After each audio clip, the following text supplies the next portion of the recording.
Welcome to another exciting episode of Resenha COSMICA podcast, where we discuss different aspects of nature and cutting-edge research. Today, we are thrilled to dive into some intriguing aspects in modern cosmology. And to start with, let me give you a outline of how the discussions is going to be. The broad way of looking at it is in the previous millennia, we had a concept where we placed Earth on a special position, and all the heavens moved around the Earth. But later on in this millennia, we challenged that. I mean, there were observations which contradicted this viewpoint. So we had a more or less heliocentric model. But in the same sense, in modern understanding of the university, there are we already discarded such special positions as being in a special location. We have relativity where such things don't appear at all. And even including the standard model of cosmology where we assume homogeneous and isotropic universe. And however, the measurements have become more precise, and there are some tensions in the cosmology, and now cosmologists are thinking maybe we may be in a void or some kind of special place. So today our speaker has recently worked on one of the most discussed papers in this area, where he has taken a different viewpoint, looking at where we actually belong and see if it has some relevance to the tensions we are looking at in cosmology. I'm your host, Prajwal, and joining me today is Dr. Leonardo Giani. Leonardo Giani is currently a postdoc at Queensland University in Brisbane, Australia, and where he collaborates with some leading people in observational cosmology and other people. However, he also has a very strong interest in theoretical modeling, and so he has a balance between both, which is very relevant for cosmology these days. And he completed his PhD in through the PPG Cosmo program in UFIS, Victoria. And he also had a visiting stay in Heidelberg. So Leonardo mostly works with modified gravity, dark energies, observational tests of these theories, and cosmological tensions. So welcome, Leonardo. How are you doing? Welcome, thank you, Prajwal. I'm doing fine, thanks. It's a pleasure to be here.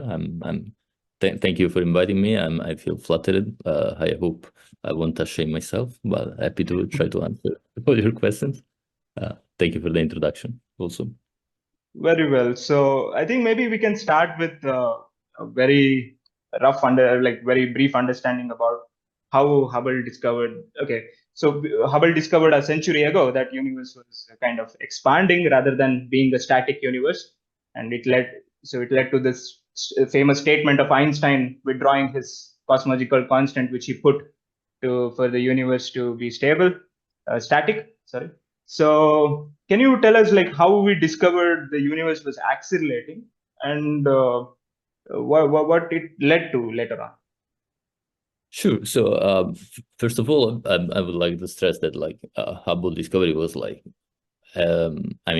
was mind-blowing in some sense for humanity, and maybe not at the time, but in those regards, I would say that it's really changing a perspective on what gravity is, because we are, since Newton, familiar with the idea that the gravity is attractive, and then living in an expanding universe, that's weird. If gravity is attractive, why stuff is getting further away from each other?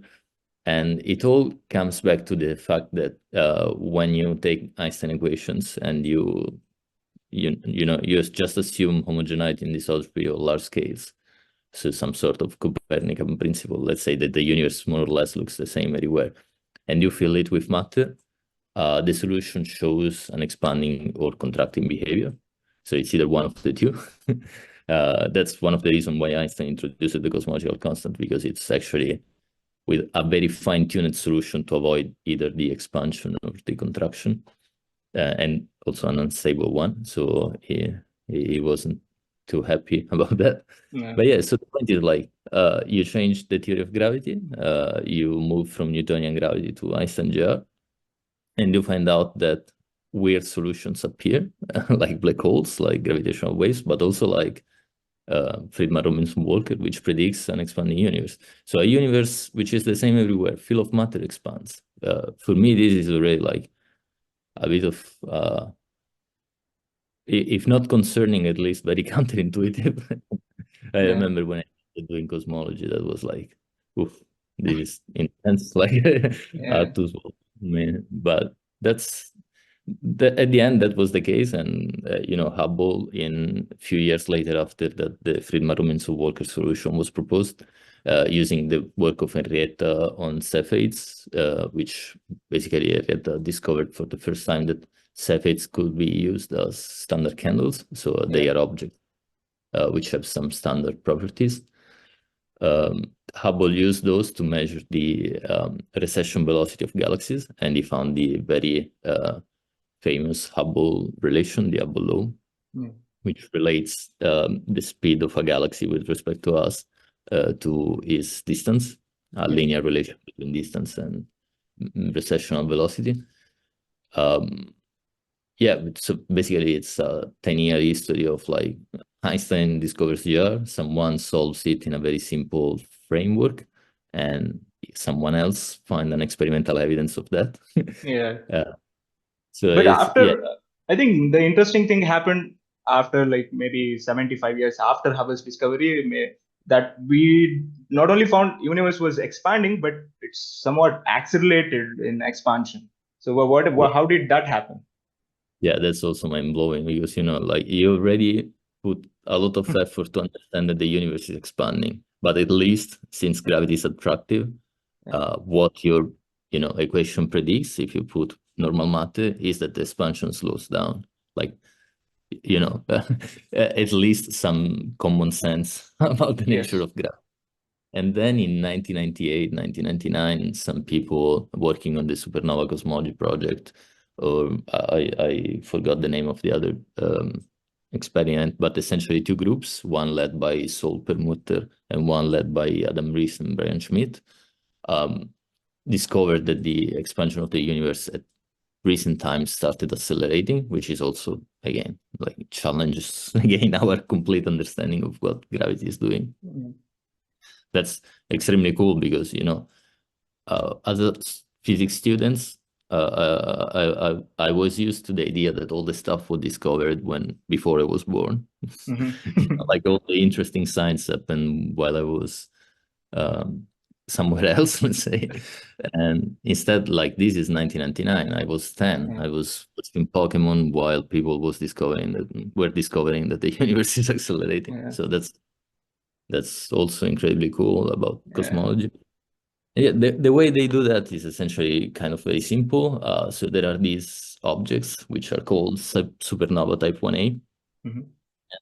These supernova are basically exploding stars, exploding white dwarfs, if I'm not wrong, which essentially all explodes in the same way because we believe they extract mass from a smaller companion around them. And at some point, they must overcome the Chandrasekhar limit, which is a kind of proxy for stability of the star. And as soon as this limit is passed, the stars explodes. And the explosions is a like terrific astrophysical phenomena in which basically this single line star is as luminous as a whole galaxy or more. And so essentially, it turns out that you watch in the sky and you see a bright spot appearing, lasting for I don't know, maybe weeks. I don't really know what is the time frame of how long they remain in the sky, but and then they disappear. So yeah, it's an incredible phenomena. It's incredible, in my opinion, that is standardizable, so that we Yeah. can use. So the point is that they are standard luminosity when they explode. Yeah, which makes sense. Like an intuitive way of seeing it is like, okay, if the star has this mass and this mass cannot overcome a certain limit, when it explodes with the same amount of energy, which is why somehow it has a very definite brightness or absolute magnitude, which again, it's very weird how different parts of physics come together and explain something which can use to do cosmology, so astrophysics, nuclear physics, and they come all together to discover that the universe is accelerating and expanding in its acceleration. Also, this Chandrasekhar mass is like can be expressed with all the natural constants we have, like the speed of light, Planck's constant. So it makes kind of sense that it should be the mass where some general things should happen. Yes, indeed. And again, it's like one of the aspects of cosmology which attracts me the most, like the interdisciplinary approach. Like you need to know physics in general in order to do cosmology well, which is probably not my case, but has been the case for many cosmologists of the past. Yes. I mean, it's I'm going a bit off topic, but like think about Weinberg, which mastered the fundamental forces of nature, all of them, including gravity. And then it started doing cosmology and, came up with very important and significant results. So it's like, again, it's beautiful how cosmology is so young and yet so deeply imprinted with all the physics we study during our undergrad. It's beautiful. Yes. So these supernovas are like very far away, and I think, as you mentioned, they are standardizable in the sense that we use some other reference points to, kind of measure their distances or kind of this, right? So we use, I think, age-old Cepheids. Yeah, so we build something called distance ladder, and essentially the idea is that since the work of Henrietta in 1920s, we have this idea that Cepheids have a certain relation between their period of rotation and their luminosity. So essentially, we can use Cepheids around us to calibrate distances. Yes. Now, if we are lucky enough in the galaxy where there is the Cepheid, there is also supernova. And if that happens, we can kind of measure the distance to that supernova and infer its absolute magnitude, which is not precise, is not a constant of nature, but is somehow a number that we can measure and fit with some prior on it.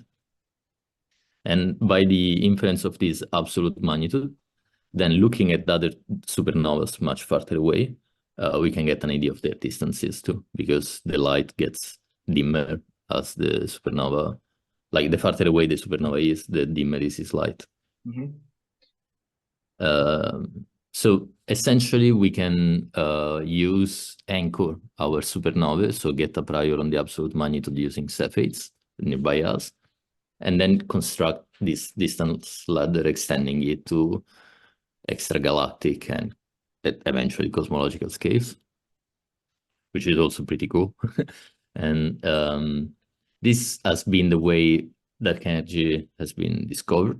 But of course, today we have other ways of measuring or at least inferring the existence of dark energy. So this is not the only explanation or the only observational proof.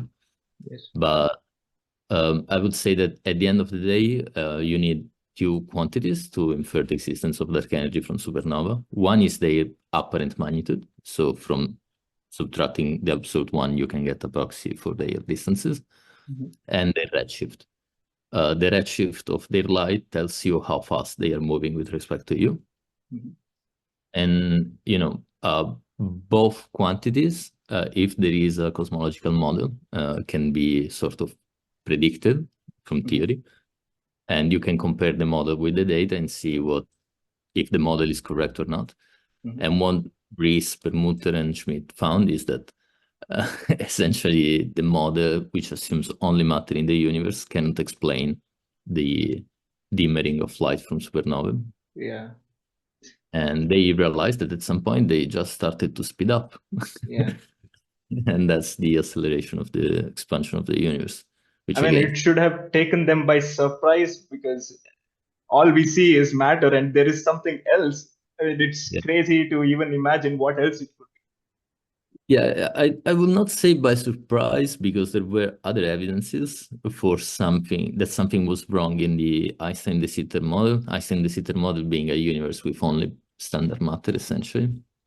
One important thing that I think is underrated somehow nowadays, because we now take dark energy for granted, is the age of the universe. So like an Einstein de Sitter model predicts an age of the universe, which is roughly the inverse of the Hubble constant.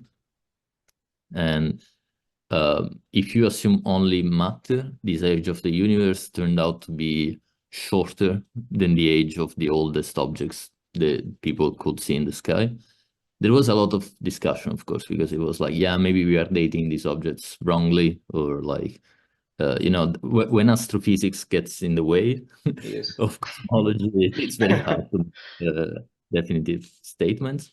Yes. But there was some indications that something could be wrong in the cosmological model, and dark energy solves this problem in a brilliant, elegant way, because it simply, instead the Hubble factor, instead of decreasing with time, it approaches a constant value, and so the age of the universe does not, like, it's able to grow more, let's say. Yes. And later on, I think we also have CMB now, which also predicts some amount of dark energy in the universe, right? So, and Precisely. now, like when people say dark energy, what it roughly means? What are they meaning? Let us clear this out. Yeah. So again, coming back to the work of Friedman, you grab the Friedman equations, and the second of the Friedman equations relates the acceleration of the universe with its pressure, the effective pressure of its content. And to have an acceleration, essentially, you need something which has a definite pressure. And if you assume something that I skipped in cosmology, the assumption of homogeneity and isotropy kind of implies, not really, but kind of implies that the matter content is expressed as a perfect fluid most of the time. And the perfect fluid is a very simple model of matter which has a definite density and a definite pressure, which is the same in all the directions. And this pressure usually enters like with equation of state parameter, which is essentially just a number that relates the pressure with the density and allows you to solve the equation, the continuity equation for the matter component of the perfect fluid. Sorry if I'm getting a bit too technical, I think but we can get a little technical. It's okay. okay. I would say that overall the point is that usually perfect fluids like matter or radiation have an equation of state parameter which is a constant, or uh, I will not I will say that is approximately constant, so we can solve the equations. And for dark energy, this equation of state parameter needs to be negative, which is per se not too much of a big deal, because we have stuff with a negative. We can think of normal fluid with negative equation of state. However, needs to be negative and smaller than a certain number, and that kind of drop us in a very dangerous minefield. Yeah. Because it could imply that for example, if dark energy is a cosmological constant, which is our best candidate, the one proposed by Einstein to make the universe stable, it implies that this energy density in the universe does not dilute, does not go down, remains constant, hence the name. And that equation of state is precisely, the parameter is precisely -1.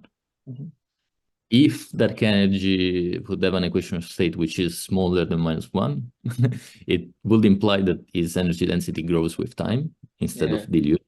So the universe expands and dark energy grows, which is also like a bit mind-blowing. And that's kind of hinted by recent observations. I will not say that there is evidence, but at least there are hints that this might be the case.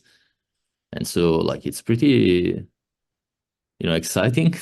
Yes. But to come back to the topic, like dark energy essentially is some fluid some Yes. perfect fluid in the Friedman equations, which has negative pressure, and negative equation of state, and which is the same, Yeah. and causes the scale factor to be accelerated. So it's Yes. literally just a fluid in the Einstein equations that does the job of accelerating the universe. We have no idea of what that could be fundamentally, so we call it dark energy.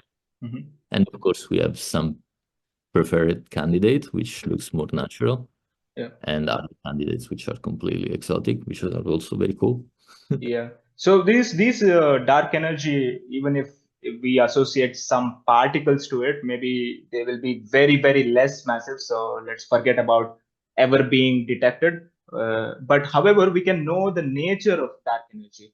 One of the things you already mentioned, we can measure this distance and redshift relation from supernovas or through Cepheids, however we measure distance to redshifts.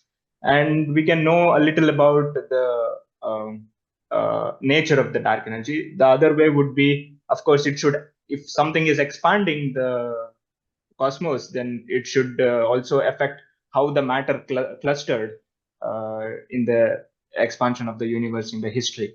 So what do we know about these effects, and what do we know about the nature of dark energy when we look at these kind of effects? Sure. So I would say that, to my understanding, at least, there are but the main cosmological probes we have for dark energy are okay. The main one probably would say are standard candles like Yeah. supernovae, how it has been discovered. But as you correctly mentioned, there is also the clustering, which it basically says at some point the universe starts to expand very fast, and so or is accelerating in its expansion. And so the collapse of structure should be somehow suppressed. And that's indeed the case. And that implies that the amount of dark energy leaves some sort of imprint in the distribution of clusters and galaxies in the sky. And now the question is, how do you measure this imprint? Mm-hmm.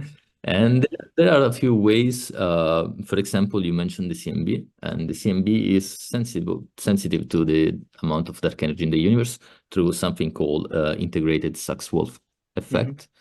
Essentially, uh, the emergence of structures causes light to be lensed. So the photons traveling from the CMB to us are lensed by these large-scale structures. And it's an integrated effect over time. So the more they travel to clusters, the more they get lensed. And when they finally, overcome the matter domination where clustering was more effective, they start to be again a little bit free. So they get lensed a bit less. And that's how we detect dark energy from the lensing. Even though these in late time integrated Sachs-Wolf effect on the CMB, it's really like a low multiple cell. So it's the region where unfortunately we get limited by something called cosmic variance. Maybe I can talk a bit later about what cosmic variance implies. But let's say is a piece of the CMB where we have a little bit less information. Mm-hmm. And of course, dark energy, is also visible directly in the clustering distribution of galaxies. So if we just measure galaxies, like statistical properties of galaxies, like their distances, like their two-point correlation function, so how likely is to find two galaxies separated by a certain distance r, we can also get some imprint of dark energy there. Mostly because they changed the background values of cosmological parameters, and that's what we infer from these objects. Mm-hmm. So yeah, I would say that overall, changing the background expansion, of course, it has deep implication in any cosmological probe, and these three are the one that I will list as the main ones to find dark energy. So yeah, So how light gets. recently, I think there was this recently we had DESI results out. DESI is just another survey which looks at galaxy distributions. And it was quite interesting as well. Like many people were talking about it. Did you have time to go look at it? It Sure. is too I mean, recent, I guess. no, I'm extremely lucky, and I work with people which is heavily involved in DESI. DESI is Yeah. the dark energy spectroscopic instrument, which is already a mind-blowing instrument because, you know, in one night is able to observe more galaxies than basically the previous experiments altogether. Or like, no, that's probably too much, but like it's a very effective survey. And it, at some point, I think it would be able to essentially map all the galaxies that we could see. Mhm. Uh, so yeah, I'm heavily involved with that paper. That paper uses BAO, Mhm. which are baryon acoustic oscillations, which essentially are like are some sort of standard ruler. I told before about supernova being standard candles because they have fixed brightness, absolute magnitude. BAO are sort of standard rulers, so it's some sort of fixed scale, which however slightly depends on cosmological parameters. So you measure the scale in the universe and you relate it to the cosmological parameters, and you can do cosmological inferences. Just like you can measure the apparent magnitude of an object and relate it to its distance, which also depends on cosmological parameter. In the case of BAO, this distance is the drag horizon size, which, without going too technical, is essentially the distance that light could travel in the universe between the Big Bang and the drag epoch. Drag epoch, let me think of a way I can express what it is in a simple term. Is like the early universe was this highly coupled photon baryon plasma. It was like this dense soup, and the photons, as the universe expanded, were the first to escape the fluid and produce the CMB. Soon after, also the baryon managed to escape the fluid. And the moment in which that happened, it happened slightly later than the last scattering, than the CMB. But also, he's a standard ruler and can be computed with fundamental physics.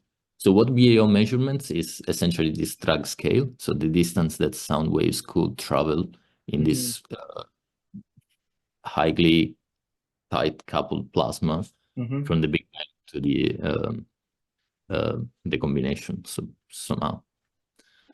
So yeah, sorry, long digression, BAO are a standard ruler, and measuring the distance of galaxies, essentially what it says is that there is some statistical preferences for galaxies to be at a specific distance between them. So if you measure the correlation between pairs of galaxies, you will find a peak at the BAO scale, which is the scale of corresponding to this drag sound horizon. And which I mean, I am ashamed to say I don't remember the exact number. Is somewhere, I guess, around 300 megaparsec per little h, but I'm not too I sure. think it was around 150 megaparsecs. Okay, then I'm, but probably is 150 per little h. Yes, Because exactly. Yeah. That's true. Yeah, so that's if you multiply by perfect. Yeah, 0.6, divide by 0.67, you should find something which is around perfect. 300. I Yeah, assume. yeah.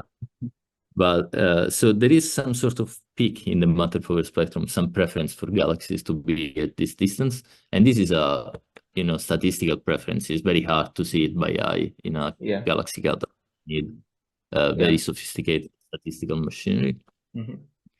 So yeah, sorry. Long story short, the DESI survey has measured this BAO with unprecedented accuracy because they have more galaxies and very nice spectra for all of them. And yeah, their findings on dark energy are extremely exciting. Well, they essentially fitted the standard cosmological model, which is lambda CDM, and found a very good fit. However, if you also fit different models, you can find a preference for different models. Essentially, okay, let me also give one technical for 1 second. Since we don't know dark energy, we tend to parameterize it in simple ways, at least for observational purposes. And one famous parameterization is the CPL parameterization, Chevalier-Polaski-Linder, which essentially assumes a time-dependent equation of state for the dark energy. So it's not anymore a constant, it's a evolving with time equation of state. And lambda CDM is a limiting case of constant equation of state, -1.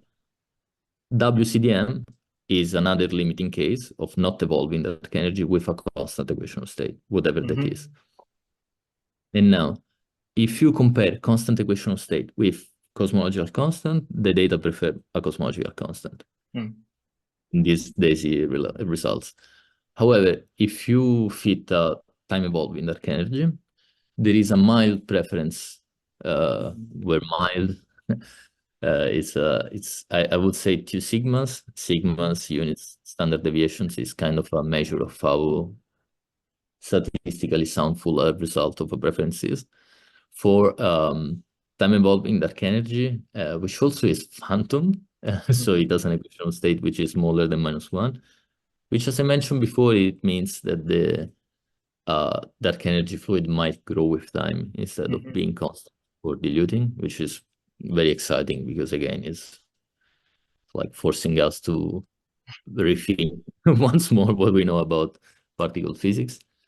And yeah, so it's like it's a very exciting result, and I don't really know what to do with it.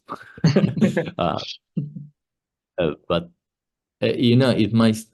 it's also true that is not per se an evidence for time evolving dark energy.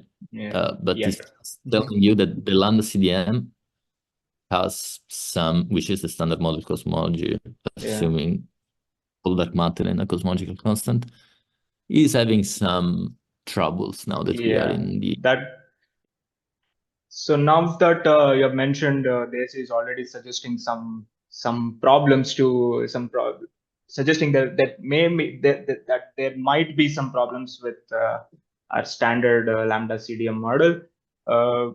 So can you let us know like other issues with this cosmological constant based cosmology model we have? Sure. So it's kind of beautiful because so we call it standard cosmological model. For quite some time, it has also been called the concordance model because a lot of very different observations were like brilliantly fitting in this paradigm. So it became by force the standard cosmological model because it was just too good. And it's very exciting that now we are seeing some,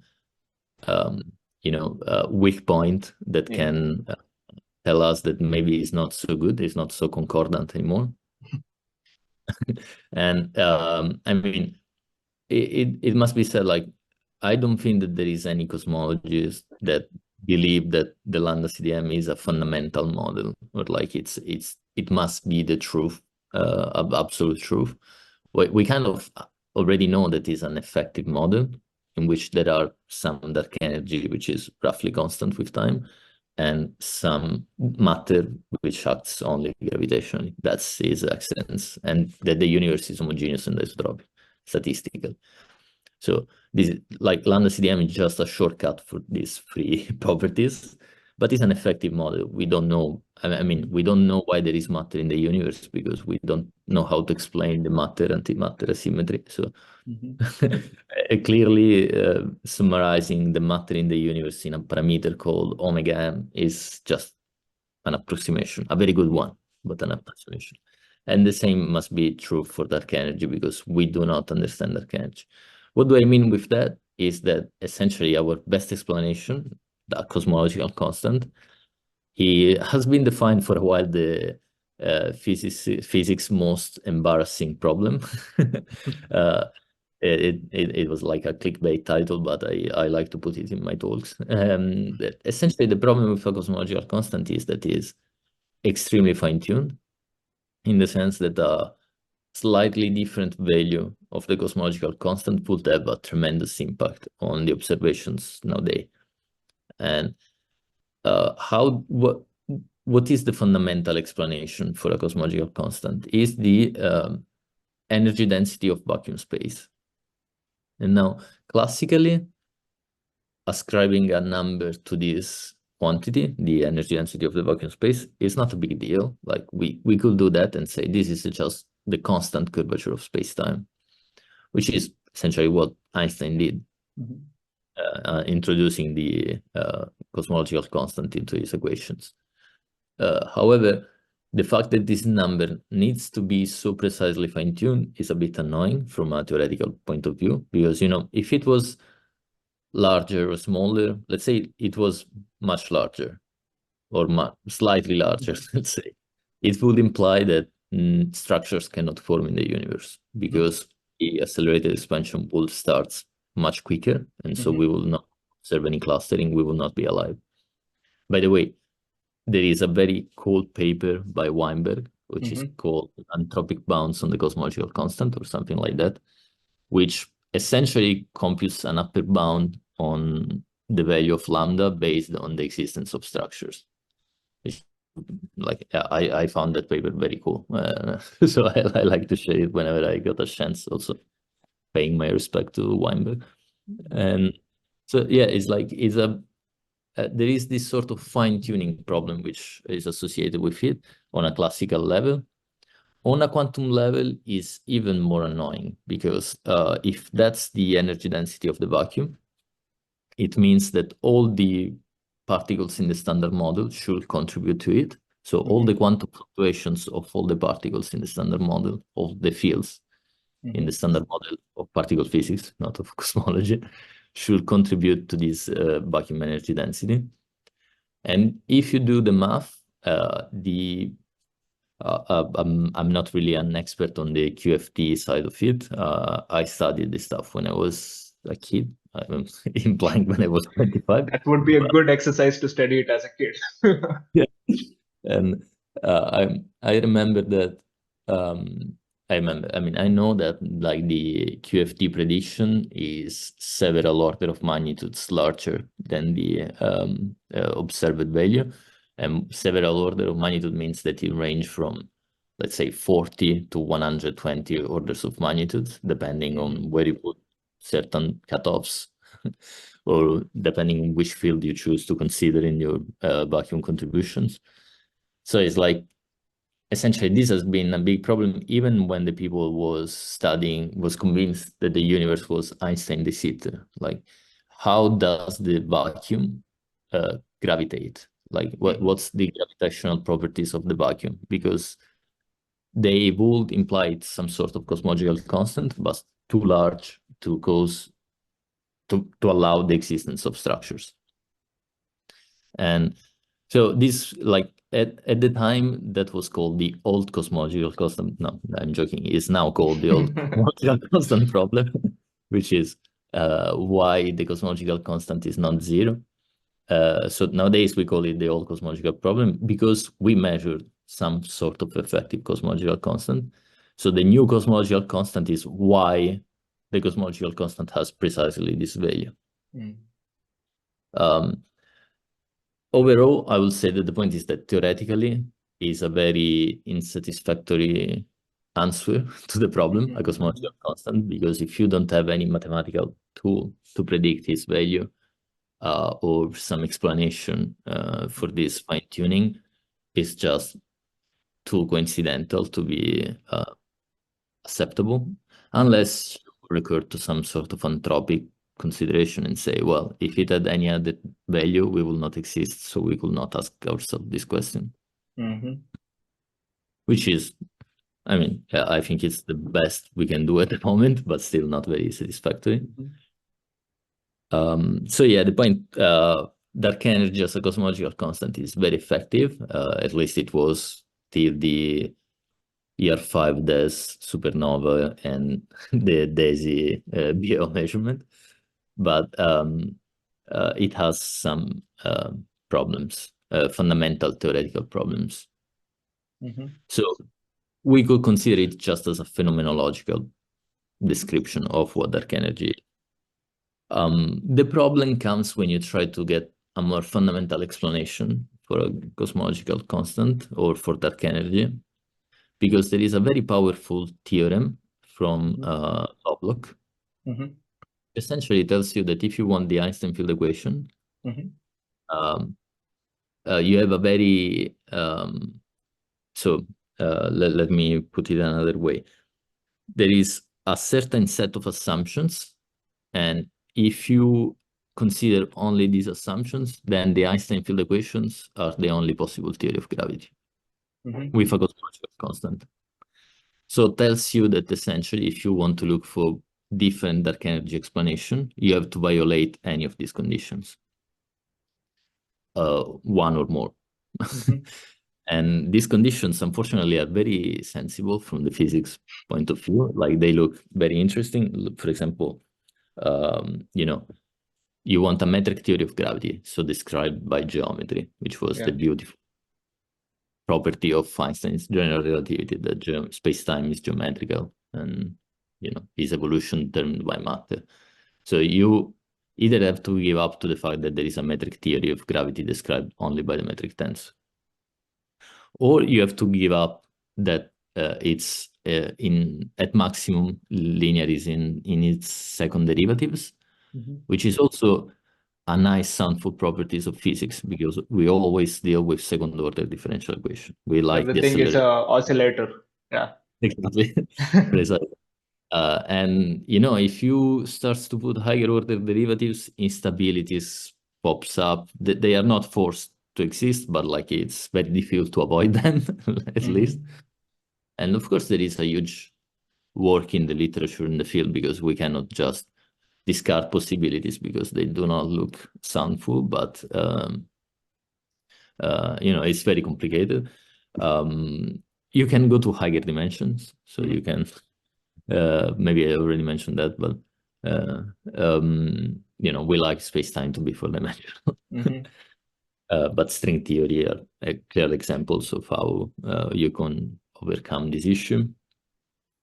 It could be non-local, which is also something I worked on for ages, or basically with the whole of my PhD and even more recently, which in my opinion is cool, because we know that quantum mechanics is intrinsically a non-local theory. I think 2022 Nobel Prize was for non-local yes, for measurements. the experimental verification of the Bell inequalities, I guess. Again, long story short, we know that at least in quantum mechanics, there are some effects which look like they are non-local, like entanglement, or like, the Aronoff-Bohm effect, the electron knowing that there is a magnetic field far away from him at any time. So some non-localities is at least incorporated with quantum mechanics. And so it might be that these non-localities emerge also in gravity. And so, this of the possible violation of the Lovelock theorem to me looked soundful for a bit, and that's why I did some research on it. Or like another way of looking at it is saying, well, the Einstein field equations are not a fundamental theory, so they are effective equations, but they are not justified by any deeper fundamental theory. And so in that case, for example, gravity would be an emergent phenomena, will not arise from, an action principle.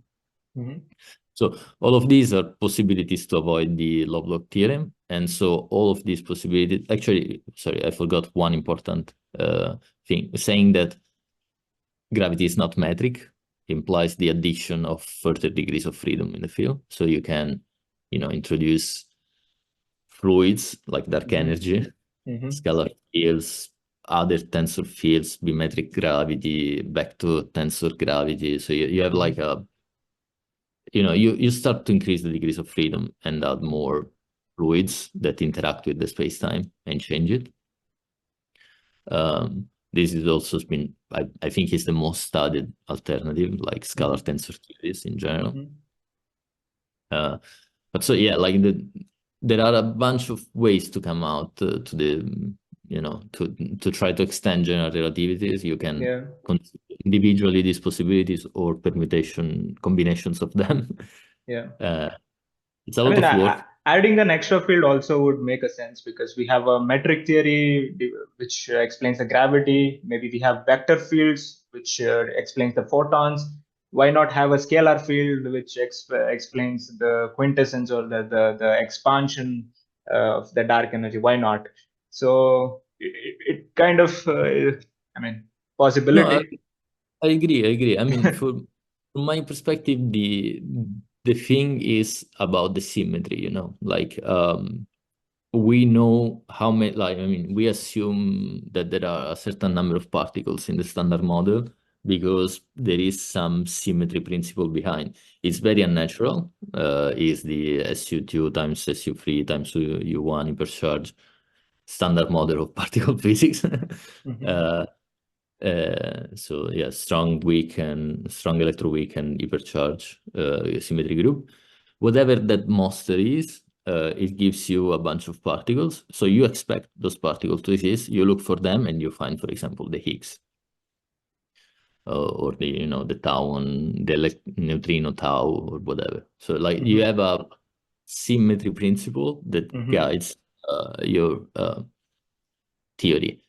In general relativity, the symmetry principle is okay. It's more than one, but I will say is the if I had to summarize it, I will say that is the fact that the law of physics are invariant in space and time. You can always redefine your coordinates. You can always like essentially physics looks the same for any observer locally.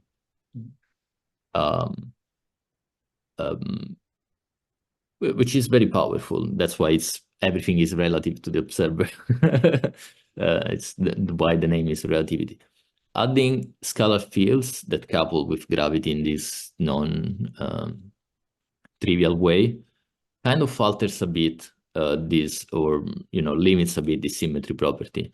That's why of course, I'm not saying that these alternatives are not valid. I'm just saying they kind of steal some of the beauty of general relativity, because they kind of ruin a bit this symmetry. But that is probably true for other alternatives too. So I'm not. It's just like, you know, from a personal perspective, they kind of spoil some of the beauty of GR, and GR is beautiful of all existing theories.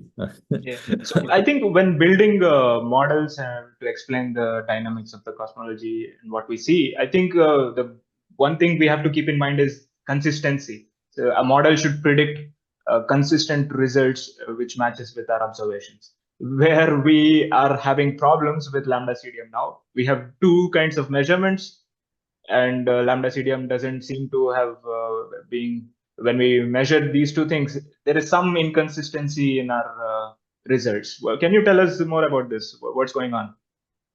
Sure. I mean, I also will make a small premises to this topic, which is contrary to any particle physics experiment, cosmology, we cannot build another universe and see how it goes. Like, actually, I asked this question to Valerio in my previous podcast. Like, how do cosmologists find it difficult? Because for particle physicists, it's just build a 100-kilometer, extend your 27 kilometers to 100-kilometer collider. Yeah, it's like it involves a deep change in perspective. Like the outcome of the experiment is not something that you can count and then deduce the physical properties or the physical laws from counting the outcomes of the experiment. It's more having like one realization of the experiment and then building different models and comparing them to interpret the experiment. And in technical terms, that corresponds to a switch from what is called frequentist statistics to do, you know, data inference and then infer physical laws, to what I will call Bayesian approach, Bayesian inference, which is, just a way of saying, okay, I have this data, I came up with a model, and I have some knowledge or some preconcept about what physics should look like, which I will call prior. And I combine these things and see how the data responds to different models. Or what is the model that does the best job? So somehow is an admission of ignorance. Like we cannot know, we don't know. And so we compare different stuff and see which answer is more satisfactory or not. And this has huge implications for cosmology because essentially makes all of your results, more or less, prior dependent. So it depends on your previous assumptions about the physical law, which it's kind of not. I mean, it also exists in statistics, in inference statistics, because in frequentist statistics, because if you throw a coin and you want to count heads and tails, you always assume that the coin is a fair coin, or you don't assume that, and that's also prior entering the system. It's just harder to quantify compared to Bayesian approach. So yeah, I would say that the biggest problem to deal with in cosmology is the fact that you have just one universe, and so all your inference and model building comes from assumptions that you entered. So like sometimes it doesn't matter if you collect more data. If you are interpreting it with a wrong set of priors, your inference will be biased. Exactly. Which is also good news because it means we should never throw away data. We should keep all, with time come with different models with different explanations. Coming again to the DESI results, for example, the thing I was talking about, the preference for a time-dependent dark energy, if you use a different prior on the allowed parameter space for the equation of state parameter, drops down. So if you do not allow the equation of state to become smaller than -1, which we could say this is a physical prior because we want, energy to not be created out of nothing or to increase, this would be a very soundful theoretical prior, like a physical condition. Then the preference for lambda CDM is restored straight away. So this is an example of how prior dependence changes your cosmological inference. Another interesting paper that came out of that DESI immediately after has a very cool title, is No News is Good News. And about the part of the DESI paper that deals with the mass of the neutrino, the sum of the masses of the neutrinos. Cosmologically speaking, neutrinos have a impact on the matter power spectrum because they behave as radiation at early times, but they behave as dark matter later on. And so the amount of neutrinos changes the clustering or other properties, which means that with DESI, you can study the clustering and infer the sum of the neutrino masses. Now, a very sensible prior is to consider the neutrino masses to be positive, the sum of the neutrino masses to be positive, between 0 and whatever you want. However, if you change the prior and you allow for negative masses, you actually get very cool and interesting stuff, which is what people explore in this paper. And then you ask your questions, okay, but what does it mean to have negative neutrino masses? Like this is clearly unphysical somehow. But the point is, you are not directly measuring the neutrino masses. You are measuring something that effectively behaves as a thing that is initially radiation and then becomes dark matter. It's an indirect measurement of the neutrino mass. So that parameter with a different parameter space can describe something different from the neutrino masses, but still physical. and that could have an important impact on your cosmological inference. Mm-hmm. So this is another example of the prior dependence. You put a prior which is physically soundful and motivated, but again, it's a matter of choice. Yes. And what you choose changes the results of your cosmological inference. Mm-hmm. I think this is very important.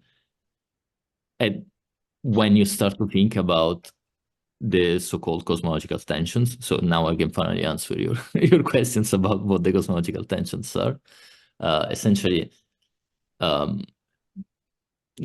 the past 10 years, at least, I would say, there has been growing evidence that different datasets prefer different values of cosmological parameters, which, you know, as a, like on a statistical perspective, if you use Bayesian inference, you apply the same model to different datasets and you get a binomial distribution for your parameters, it kind of signals that the model is wrong, because the model is good in describing individually one of these two datasets, provides a good fit, but when you apply the same model to different datasets, you get contradicting results. Mm-hmm. So in this sense, if your cosmological measurements of some parameters disagree with different cosmological probes, could be a hint that your model is just not good enough. Now, what are these parameters? It's actually very concerning, because one of them is H naught. Mm-hmm. And there is a, a nice paper from Sandaj, which was a cosmologist student of Hubble, which in the 1970s wrote this paper titled Cosmology, a story of two quantities, or something like that. I don't remember the exact words, but essentially it says, the history of cosmology is tied to two numbers, the measurement of two numbers. One is H naught, the rate of expansion of the universe today, and the other one is Q naught, the rate of deceleration, the deceleration parameter, which is negative, which implies that the universe is accelerating. But historically it was called deceleration parameter because people was expecting the universe to decelerate. Okay, sorry for the digression. So H naught is the biggest, I would say one of the biggest problem in cosmology nowadays, apart from the cosmological constant problem I was mentioning before, or the nature of dark matter, which are the big problems which we decide, okay, these are too big, so let's focus on other problems. One being the H naught tension.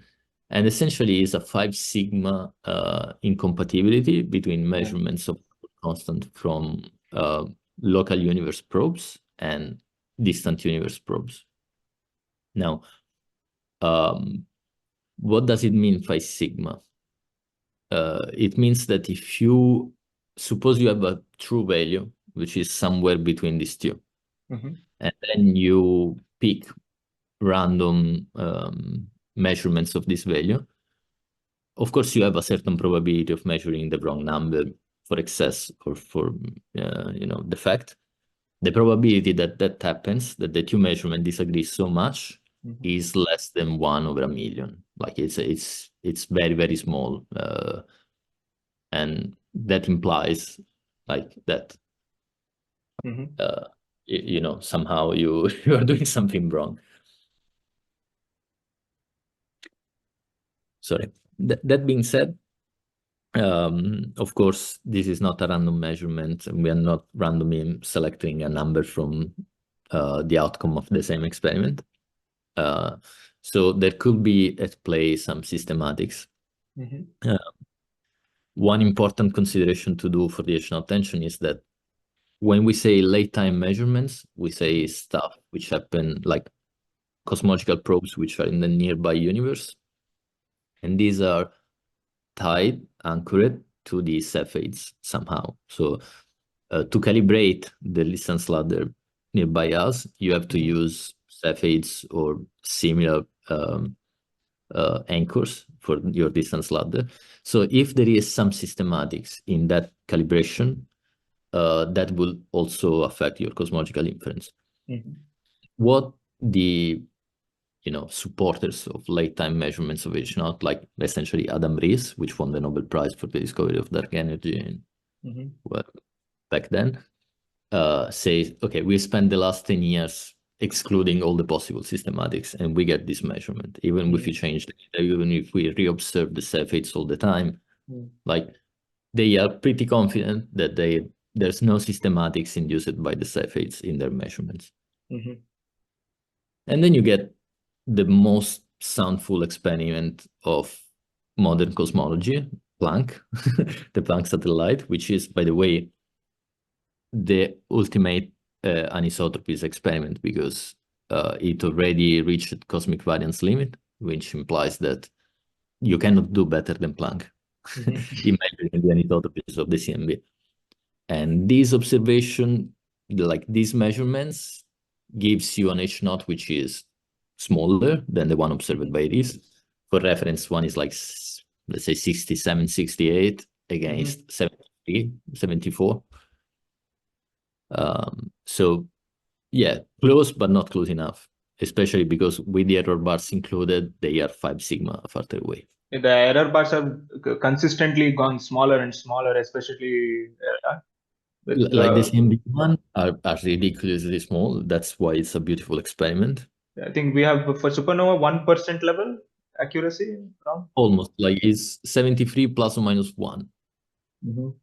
So yeah, so with this kind of discrepancy, like we what kind of solutions you are looking for? Like you say, okay, we maybe there are some local resolutions for this H naught tension. There are some possibility that we live in a void or something. How far they are successful in explaining these tensions? Yeah, so you came up with the thing, okay, let's suppose that there's no systematics in the data, like in the observations. Which type of physics can explain this tension? And you can go through the same rabbit hole as before, saying, okay, let's introduce some dynamical dark energy component, which is also affecting so lambda CDM is an effective description. There is some effective, like some dark energy fluid, which is different from a cosmological constant. It might change these measurements of H naught. So essentially the idea is, can we use this tension and other tensions in other cosmological parameters? For example, sigma 8 clustering at 8 megaparsec per little h, or the bulk flow, the measurement of how fast spheres in the universe are moving. So all these things are included in the systematics already. I mean, essentially, for example, the peculiar velocities, shoes, which is the collaboration that find the local H naught with supernovae, accounts for peculiar velocities as corrections, systematics correction, and they still think that the result is robust.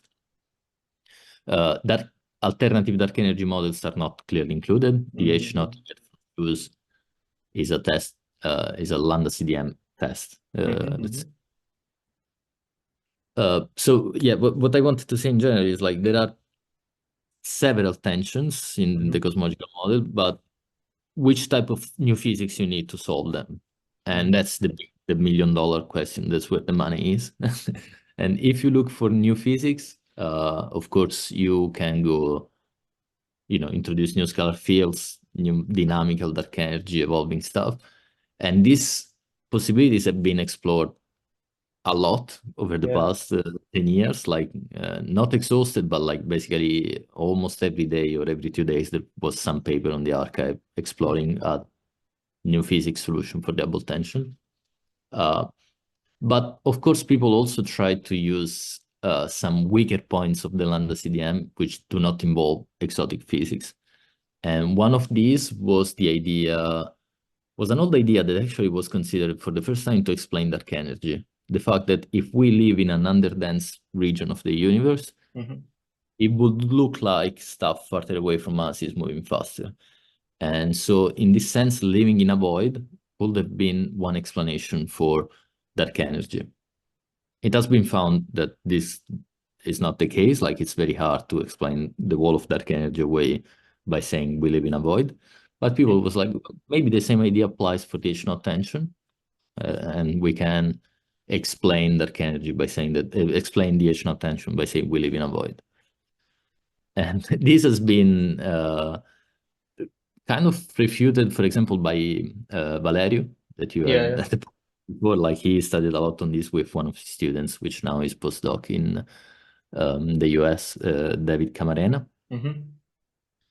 So they studied these void models and kind of that, like if you combine all the data together, they found no evidence for such a void, and definitely not able to solve the H0 tension. And these analytical models are very cool. They kind of fuse data in order to make their inference, but they are assuming a spherical void, which is the old spherical cow like problem. And you could ask yourself, like, what happens if the void is not spherical, or what happens in general if something else is at play in the local universe? Like, overall, there is a huge field of research in this general question, which is what is the effect? Like, we know that the universe looks homogeneous and isotropic on large scales, but what is the effect of anisotropies at small scales? Like, I exist, you exist, so we clearly are in homogeneities. How do these homogeneities affect the background space-time?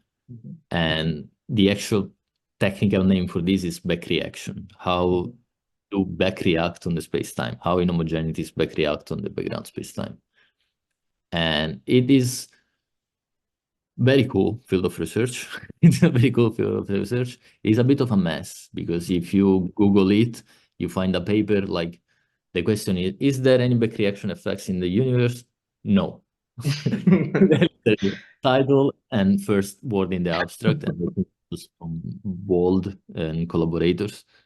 But also there are other people which instead come to a completely different conclusion. For example, there is a back reaction practical model called timescape cosmology by David Wiltshire, which supposedly explained dark energies away with back reaction effects, which is also, very interesting, would be very interesting. And, only time and data will tell us who is right and who is not.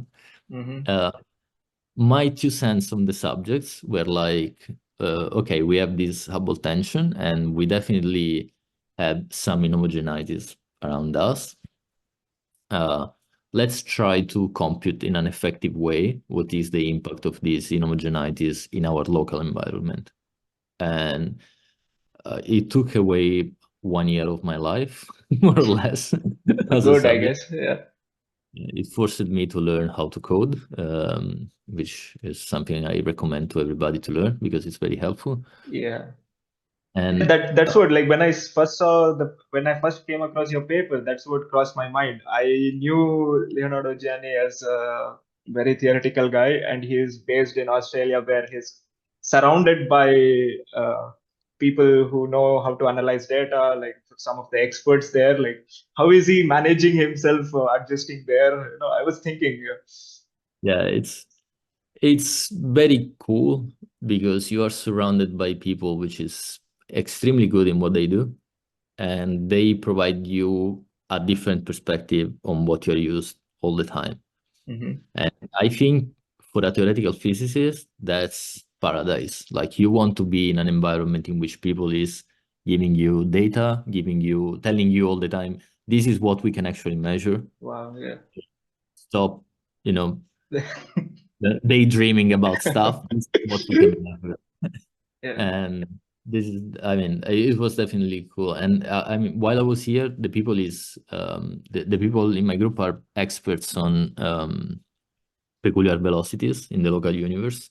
So I built slowly an expertise, mostly by osmosis, by absorption. I heard all about this stuff all the time, and you start to learn, okay, so this is what you measure, this is what you expect.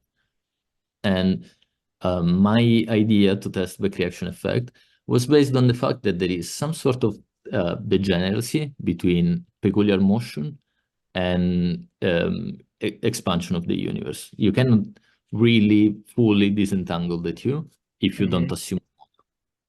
So if you assume that expansion is homogeneous and isotropic in all the directions, clearly anything left in terms of anisotropies is peculiar motions. However, if you relax this assumption, then you get to something more tricky to deal with and also very interesting. And that's what essentially the idea of my paper, expansion, to build an effective model of where we live in the universe. And so my starting point was like, okay, where do we actually live in the universe? How does the universe around us look like? And I went to the, expert people in my group. I knocked to their door and said, okay, where do we live? Like, where are we? Like, what is the largest, gravitational structure that contain us? And they were like, yeah, like everybody knows that is Laniakea. Like, what is that? And Laniakea is a supercluster which has been discovered through measurements of peculiar velocities by the CF cosmic flow collaboration. And it's essentially a structure defined by something called basin of attraction. And essentially it's like you observe the velocity of all the galaxies around us, you subtract the cosmological expansion, whatever is left is peculiar motion, and you integrate the trajectories of these particles at a given time to get the velocity field and or so-called streamlines. And if you get trajectories, if you get a volume of space in which all trajectories are bounded inside and cannot go outside, you call that a gravitational basin. So it's, in this sense, is a definition of what is a bound structure. And Laniakea is the largest object, the largest gravitational basin that contains the Milky Way. Actually, the largest is probably the wrong assumption because there are other clusters beyond. It is the first large gravitational cluster. Let me get this right. Like, what about Virgo cluster? I've heard of Virgo cluster. We live in the Virgo cluster. I think that's contained in Laniakeas. The point is like, so it's the super cluster. So it's much bigger. Yeah, Laniakea is a supercluster, which is like, if you imagine it as a sphere, it will have a radius of 110 megaparsec. So it really encompasses a lot of structures inside. And the point is like, I don't know whether actually Virgo is inside or outside. I think it's inside. I'm not very good at orienting myself. But let's suppose there is this cluster which contains us. Everything in this cluster, is it bound to stay within the cluster? If the answer is not, it means that cannot be a gravitational basin. So you have to enlarge the volume until you find a region which contains all the velocity lines inside. And this is what Laniakea is. It's the first region which contains trajectories which stays all inside. So what I did was, okay, now we have a definition of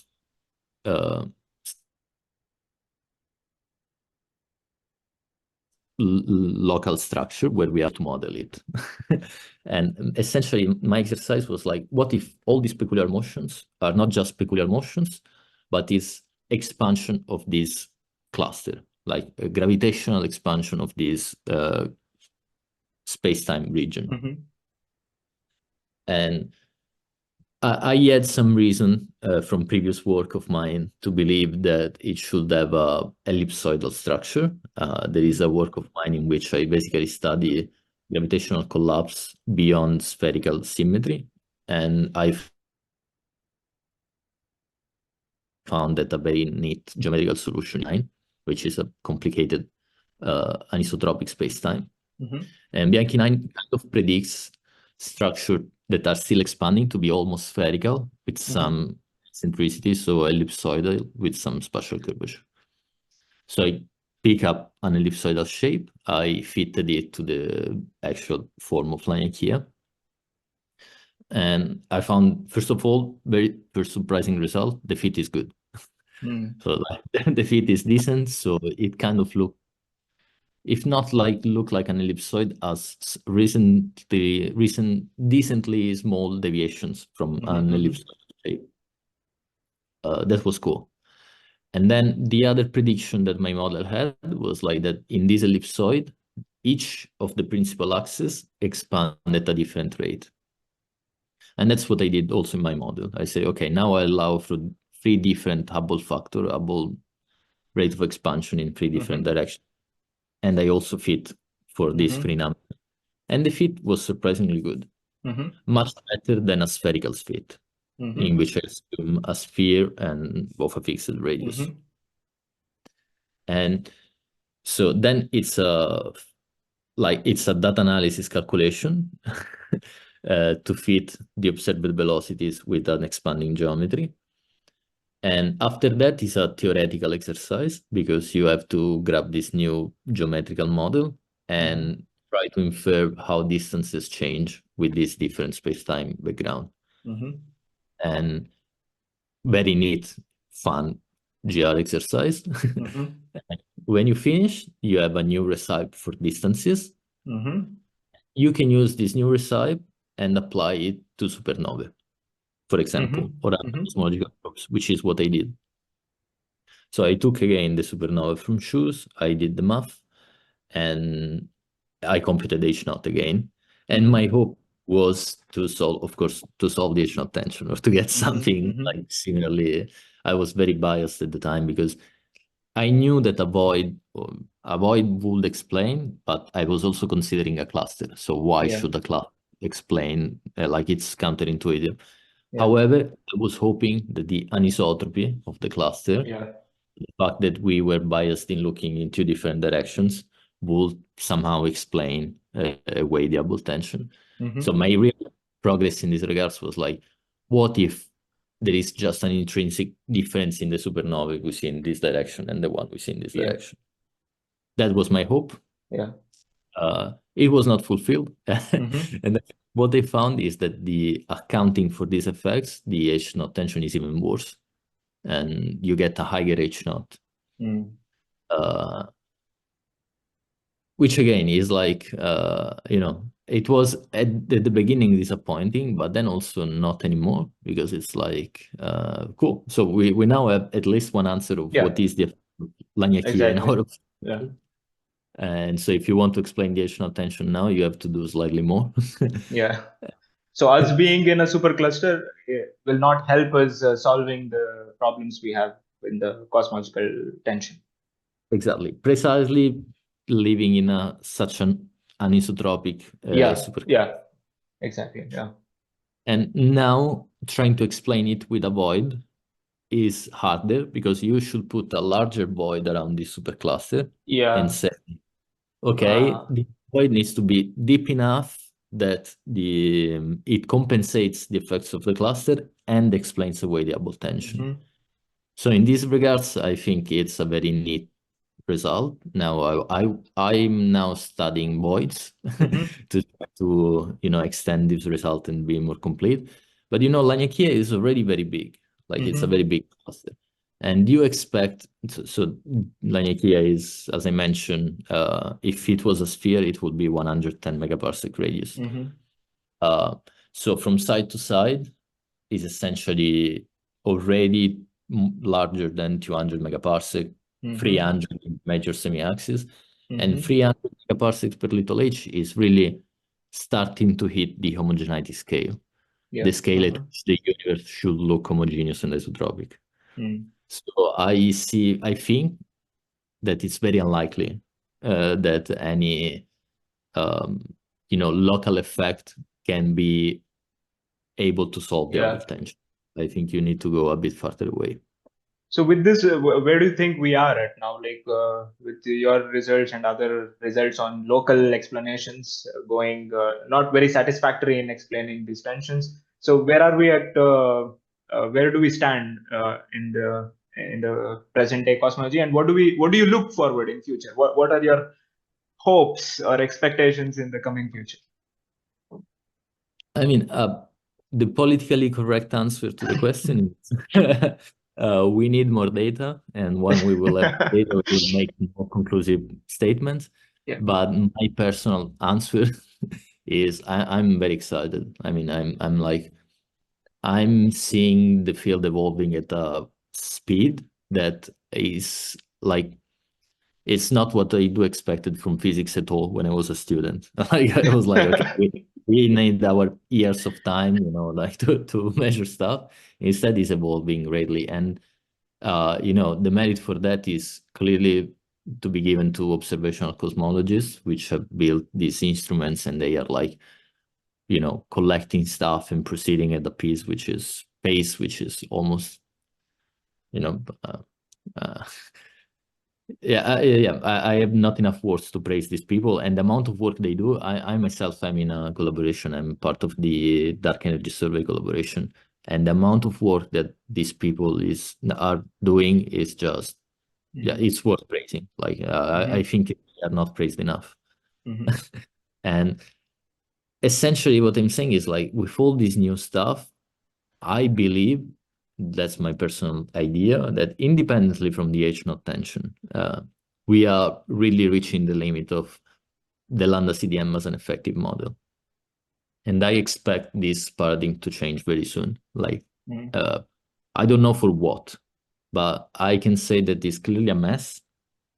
And where there is the mess, there is the interesting stuff coming. Like, that's where discovery is. The H-naught tension, might be just Cepheid stuff, systematics, which I don't believe is the case, but could be. However, there's a lot of different observations that also hint to the fact that lambda CDM might be failing. One important that is worth mentioning is like the bulk flow, the fact that if you measure the velocity at which we are going in the local universe on larger and larger spheres, the number you get is absolutely incompatible with lambda CDM prediction. Like it's much, much larger.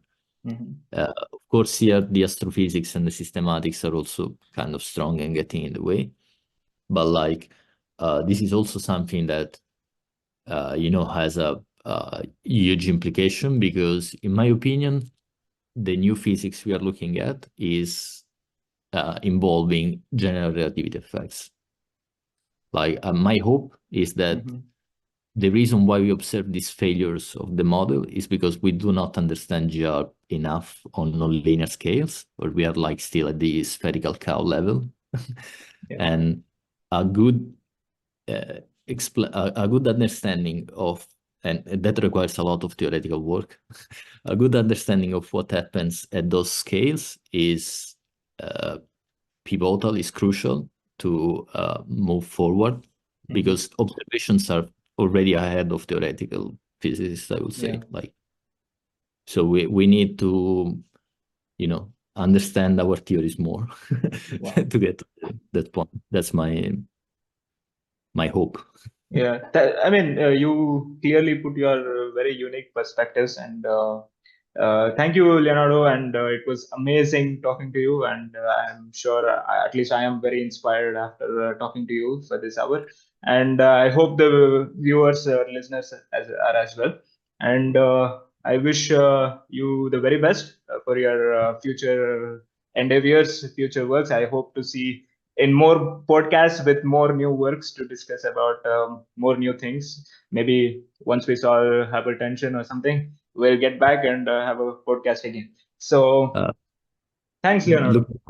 Thank you. Looking forward to it, and also best of the luck with the podcast and your also personal career. I'm looking forward to see your papers. And again, a pleasure to be here. Invite me whenever you want. Thanks, man.